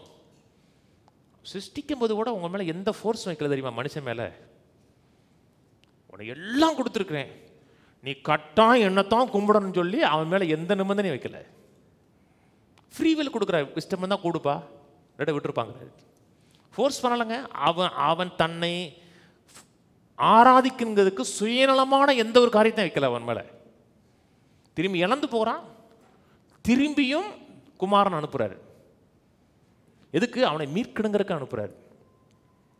யோவான் 3:16 சொல்லுகிறது, தேவன் தன்னுடைய ஒரே பேரான குமாரனை விசுவாசிக்கிற எவனோ அவன் கெட்டு போகாமல் நித்திய ஜீவனை அடையும்படி அவரை தந்தரளி. இவ்வளவாய், எவ்வளவாய் சொல்ல முடியாது. அதனால தான் இங்கிலீஷ் ஆங்கிலத்தில் சோல் லவ்டுன்னு இருக்கு. சோன்னா எவ்வளவோ நேசிச்சார். எதுக்கு? உனக்கு மீட்கிறேன், அதுக்கப்புறம் ஃப்ரீ வில் தரேன், இஷ்டம் தான் எனக்கு கும்பிடுங்கிறார். சுயநலமாக ஏதாச்சும் வச்சாரா? வைக்கலங்க. உன்னுடைய நலனுக்காக என்னை ஏற்றுக்கொள்கிறார். விதைப்பு அறுப்பில் ரொம்ப முக்கியம். நான் விதைக்கிற ஒவ்வொரு விதையும் சுயநலமான விதையாக இருக்கக்கூடாது. அன்பினால் ஏவப்பட்டு விதைக்கக்கூடிய ஒரு விதையாக இருக்கணும். அப்படிங்க ரொம்ப முக்கியங்க. அப்போ தான் தேவனுடைய ராஜ்யத்தில் அற்புதத்தை பெற முடியும். 1:13 சொல்கிறாரு, நான் அன்னதானம் பண்ணினாலும் என் சரீரத்தை சுட்டரிக்க கொடுத்தாலும் அன்பு எனக்கு இராவிட்டால் வேஸ்ட்டுங்கிறாரு. அன்னதானம் பண்ணேன், என் சரீரத்தையே கொடுத்துட்டேன்னா, என் உயிரே கொடுத்துட்டேன், ஆனால் அன்பில் கொடுக்கலன்னா அது விதை இல்லைங்கிறாரு. அவர் நான் சொன்னது புரியுதா? இப்போ நீங்கள் ஒருத்தங்களுக்கு உணவு பொட்டணம் கொடுக்குறீங்க. இந்த கொரோனா நேரத்திலாம் கொடுத்தாங்க தெரியுமா? கொடுக்க மட்டுமா செஞ்சாங்க? அவன் கஷ்டப்பட்டான்னு சொல்லி ஊரில் இருக்க அத்தனை பேருக்கு ஃபோட்டோ காமிச்சிட்டாங்க, போஸ் கொடுத்து. அப்படின்னா நீங்கள் கொடுக்கல, உங்களை ப்ரொமோட் பண்ணியிருக்கீங்க நீங்கள். இங்கே அது விதை இல்லைங்க. ஒருத்தனுக்கு ஒரு ட்ரெஸ் வாங்கி கொடுக்குறீங்க, ஒரு ஃபீஸ் கட்டுறீங்க, ஏதோ ஒன்று கட்டுறீங்க, அது விதை அல்ல. கவனிச்சுட்டு வாங்க. அதுக்கு பின்னாடி இருக்க ஆவிக்குரிய மோட்டிவ் தான் விதை. நீங்கள் கொடுத்த இயற்கையான ட்ரெஸ்ஸோ பணமோ விதை அல்ல. எது நடிப்பில் வச்சிங்க? அன்பினால் விதைச்சிங்களா? அன்பினால் கிரியை செய்கிற விசுவாசமே உதவும். அது அன்பினால் செயல்படலை அப்படின்னா அது விதை கிடையாது. அதுக்கு ஃப்ரூட் வராது, ரிசல்ட் வராதுங்க. கர்த்தர் கையை பார்க்குறாரா, இதயத்தை பார்க்குறாரா? இதயத்தை பார்க்குறாருங்க. சில கடமைக்காக கொடுக்கலாம், சரி கொடுத்து தொலைவோம் அப்படின்னு கொடுக்கலாம். சில கொடுக்கலன்னா அவங்களுக்குள்ள கில்ட்டாக இருக்கும், அதனால கொடுக்கலாம். சரி கொடுக்கணும், நம்ம இவ்வளோ வருமானம் வாங்குதுன்னு அவருக்கு ஒரு தெரிஞ்சு போச்சு, ஒரு நாள் சம்பளம் கட்டிட்டாரு, அதனால் இந்த ஆள்கிட்ட கொடுத்து தொலைஞ்சிருவோம். அது விதை கிடையாது. நீங்கள் யாருக்கு செஞ்சாலும், எந்த மனிதனுக்கு செஞ்சாலும், நான் தேவனை நேசிக்கிறேன், ராஜாவை நேசிக்கிறேன், அந்த மனிதன்ட்டையோ அவங்ககிட்ட எந்த எதிர்பார்ப்பும் வைக்கல. அப்படி வச்சிங்கன்னா அது ஆவிக்குரிய விதையாக இருக்கும். அந்த விதை 30, 60, 100 பலன் கொடுக்கும். ஆனால் அதில் சுயநலம் இருக்குது அப்படின்னா, நீங்கள் சுயநலமாக ஒன்று எதிர்பார்த்தீங்க பார்த்தீங்களா, அதான் உங்களுக்கு ரிசல்ட்டு. அதுக்கு தாண்டி ஒன்றும் கிடைக்காது. நான் சொல்கிறது புரியுதா? உங்களுக்கு பாடக்கூடிய வரமே இருந்தால் கூட உங்களுடைய ஆவிக்குரிய காரியத்துக்கு எப்படி கீழ்ப்படுகிறீங்க இணங்குறீங்கன்னு தெரியலன்னா மேலே பாட விட மாட்டேன். நம்ம இந்த தம்பி ஒரு சர்ச்சில் ஒர்ஷிப் லீடராக இருந்தவர் தான். வந்த உடனே ஒரு நான் பாட சொல்லி, நான் அவர் யார், எப்படிப்பட்டவர், சபைக்கு எவ்வளோ முக்கியத்துவம் கொடுக்குறாரு, வார்த்தைக்கு எப்படி முக்கியத்துவம் கொடுக்குறாரு, அதெல்லாம் பார்த்துட்டு தான் மேலே ஏற்றுவேன். அவர் எவ்வளோ பணக்காரனாக இருக்கிறாரு, அதெல்லாம் எனக்கு நான் இஷ்யூ. அப்படி இருதயம் எங்கே இருக்கிறது, கையில் என்ன இருக்குன்னு பார்க்க மாட்டேன், உள்ள என்ன இருக்கா தான் பார்ப்பேன். நான் சொன்னது புரியுதுங்களா? கலாத்தியர் திருப்பதோடு முடிப்போம். நான் ஏன் எல்லாம் சொல்லி கொடுக்குறேன்னா, நீங்கள் எனக்கு காசு கொடுக்குங்க முக்கியம் இல்லை, நீங்கள் நல்லா இருக்கணும், அக்கா தான் சொல்லி கொடுக்குறேன் எல்லாத்தையுமே. நீங்கள் எப்படி இருந்தா அண்ணா உங்கள் மோட்டிவ் என்ன, நமக்கு காசு வந்துருச்சுல்ல, அப்படிப்பட்ட எண்ணம் இருந்துச்சுன்னா ஊழியமே செய்யக்கூடாதுங்க. ஊழியங்கிறது மக்களுடைய நலனை மனதில் வச்சு செய்யணும். அவங்களுக்கு என்ன சொல்லிக் கொடுக்கணும். வாசிப்போம் கலாத்தியர். சரியான ஆட்கள், உண்மையாக விதைக்கிறவங்க, அவங்கள பெருசாக நம்மகிட்ட வந்து எந்த எதிர்பார்ப்பும் வைக்கிறது கிடையாதுங்க. ஒரு ஃபேமிலி, நல்ல ஃபேமிலி, நம்ம சர்ச்சுக்கு லேண்டு வாங்கும்போது 5 லட்சம் கொடுத்தாங்க. அவங்க தான் முதல் 5 lakhs அனுப்புனாங்க. இப்போ இந்த அறிவிப்பில் சொன்ன பார்த்தீங்களா, என் பர்சனல் அக்கௌண்ட்டில் போடாதீங்கன்ட்டு. அவங்க கேட்டாங்க, பஸ் சர்ச் அக்கௌண்ட் அனுப்புங்கன்னாங்க. அனுப்புகிறோன்னே அவங்க தான் இது வரைக்கும் 5.5 லட்சம் நேற்று கொடுத்தாங்க. இந்த அனுப்பி 500 lakhs சர்ச் அக்கௌண்ட்டுக்கு ட்ரான்ஸ்ஃபர் பண்ணாங்க. ஃபோன் பண்ணி கூட ஜெபம் பண்ணுங்கன்னு சொல்ல மாட்டாங்க. அவங்க ஃபஸ்ட்டு அனுப்பிட்டேன், ஜெபம் பண்ணுங்க. என்கிட்ட எந்த விதமான எதிர்பார்ப்பும் அவங்க மேலே இருக்காது. அது என்னது? அதான் விதை. இவ்வளோ பணம் கொடுத்துருக்குறோம், ஜெபம் பண்ணணும் ஒரு, அது கூட கிடையாது. ஆனால் நான் ஜெபம் பண்ணுறேன்னா ஜெபம் பண்ணுறேன், என்ன விதைச்சிருக்காங்க, கர்த்தரை ஹானர் பண்ணுறாங்க, ஜெபம் பண்ணுறேன். ஆனால் அவங்களுக்குள்ள எந்த விதமான சுயநலம் இல்லைன்னா அது சீடு. நான் 5 லட்சம் கொடுத்துருக்கேன், அதனால் முக்கியம் நம்ம தான் முக்கியம், அது சீடு கிடையாது. அது வந்து வெறும் பணமாக இருக்கும், அது விதையாக மாறாது. விளங்குதா? வாசிப்போம் கலாத்தியர் 5:6. கிறிஸ்து இயேசுவினிடத்தில் விருத்த சேதனமும் விருத்த சேதனம் இல்லாமையில் ஒன்றுக்கு உதவாது. அதாவது மாம்சத்தில் செய்கிற எந்த காரியமும் பிரயோஜனம் கிடையாது. ஏன்னா ராஜ்யம் மாம்ச பலத்தில் செயல்படுவது கிடையாது. அன்பினால் கிரியை செய்கிற விசுவாசமே உதவும். இதில் அன்பு மோட்டிவேட் பண்ணணும். அன்பினால் செயல்படுகிற விசுவாசமே உங்களுக்கு உதவும், பிரயோஜனமாக இருக்கும். அதுக்கப்புறம் ஆவியில் நடக்கிறது, மாம்சத்தில் நடக்கிறது. பேசுகிறாரா? மாம்சத்தின் கிரியைகள், ஆவியின் கனிகள். பேசுகிறார் இல்லைங்க, சொல்கிறாரு 19 சொல்கிறாரு, மாம்சத்தின் கிரியைகள் வெளியரங்கமாகின. அவை அவன விபச்சாரம், வேசித்தனம், அசுத்தம், காமவிகாரம், விக்கிராராதனை, பிள்ளிசூனியம், பகைகள், விரோதங்கள், வைராக்கியங்கள், கோபங்கள், சண்டைகள், பிரிவினைகள், மார்க்க பேதங்கள், பொறாமைகள், கொலைகள், வெறிகள், களியாட்டைகள் முதலானவைகளை. இதுக்குள்ள அன்பு இருக்கா? ஒருத்தன் விபச்சாரம் பண்ணுறான், எதுக்கு பண்ணுறான்? அந்த பொண்ணுடைய நலனுக்கா பண்ணுறானா? இவனுடைய நலனுக்கா பண்ணுறான். அதில் அன்பு மோட்டிவ் ஆகுதா? கிடையாது. இதில் இருக்கிற எந்த ஒரு செயல்பாடுக்கும் பின்னாடி அன்பு இருக்காது. ஒருத்தனை கொலை செய்கிறான், ஏன்? அவன் உயிரை எடுக்கிறான், நம்ம உயிரை கொடுக்குறோம். இவர் ஜீவனை கொடுக்குறார். நம்ம எடுக்கிற பிசாசுடைய பிள்ளைகள் இல்லைங்க, கொடுக்கிற தேவனுடைய பிள்ளைகள். பக்கத்தில் சொல்லுவோம், நான் தேவனுடைய பிள்ளை, என் தேவன் கொடுக்கிறவர், கொடுக்கிறவருடைய கொடுக்கிற பிள்ளை. ஆமேன், ஆமேன். கொடுக்கிற பிள்ளை தான், கொடுக்கிற பிள்ளை இல்லை. சில பிள்ளைகளுக்கு கொடுக்கும். தேவன் கொடுக்கிறவர் கீழே. அப்புறம் ஆவியின் கனியை சொல்ற, ஆவியின் கனியோ அன்பு. உள்ள இதுதான் தேவனுடைய நேச்சர். அன்பு, சந்தோஷம், சமாதானம், நீடிய பொறுமை, தயவு, நற்குணம், விசுவாசம், சாந்தம், இச்சை அடக்கம். இதெல்லாம் அன்பினால் மோட்டிவேட் பண்ணப்படுகிறது, தேவனுடைய நேச்சரால் மோட்டிவேட் பண்ணப்படுகிறது.